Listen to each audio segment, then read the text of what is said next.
बिस्मिल्लाहिर्रहमानिर्रहीम अल्हम्दुलिल्लाहि रब्बिल आलमीन सलातु वस्सलामु अलैका या सय्यदी या रसूलल्लाह। तमाम आलम इस्लाम को ईद उल फ़ितर मुबारक हो। ईद का तोहफ़ा जो कोई शख्स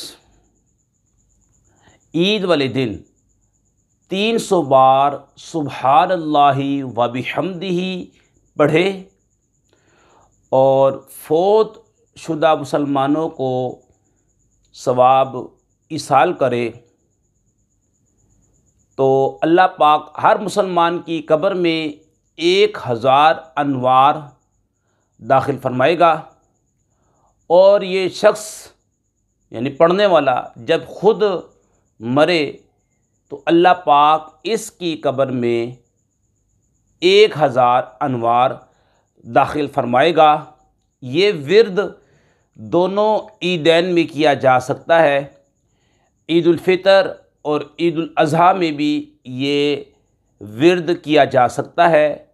मुकाशफ़तुल क़ुलूब सफ़ा नंबर 308 पर ये बात लिखी हुई है, ये रवायत लिखी हुई है। अस्सलामु अलैकुम वरहमतुल्लाहि